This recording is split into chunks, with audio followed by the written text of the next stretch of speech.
ఒక వెజిల్ ఉందనుకోండి, వంట వండే పాత్ర ఉందనుకోండి, వంట వండినాం, నెక్స్ట్ డే కడుక్కొని వంట వండుతారా, దానిలోనే వండేస్తారా? సరే, నెక్స్ట్ డే అట్లా వండినా ఒక 2 days 3 days ఒక వారం రోజులు అట్లనే చేసారు అనుకో, కొత్త వంట వండినా అది గబ్బు వాసన వస్తుంది కదా. అదే విధంగా ఒకవేళ నువ్వు ఈరోజు పాపం చేసినావు, ఓకే, నెక్స్ట్ డే ప్రే చేస్తావు, పాప క్షమాపణ లేకుండా ప్రార్థిస్తావు, ఆ మురికి అట్లనే ఉంటుంది. నెక్స్ట్ డే ఆ మురికి ఇంకా చాలా ఎక్కువైపోయి కంపు వాసన కొడుతుంది కదా. రోజు మనం ఏం చేయాలి? దేవుని రక్తం చేత కడగబడాలి. కొంతమంది ఏం చెప్తారంటే, అసలు ఒక్కసారి కడగబడ్డాం కదా, ఇంకా అవసరం లేదు, మనం పాపం చేయట్లేదు, మనం పెద్ద పరిశుద్ధులం అంటాం.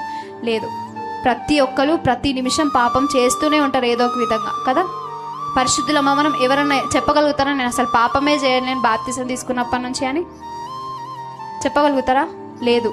మనం పాపం చేసిన ప్రతిసారి మనము క్షమాపణ పొందాలంటే దేవుని చేత కడగబడాలి, దేవుని రక్తం చేత కడగబడాలంటే ఒప్పుకోవాలి మనం పాపాన్ని దేవుని దగ్గర, అప్పుడు మాత్రమే కడగబడతాం.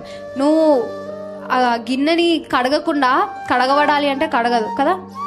నువ్వు దాన్ని స్క్రబ్ చేసి కడిగితేనే అది పరిశుభ్రంగా మార్చబడుతుంది.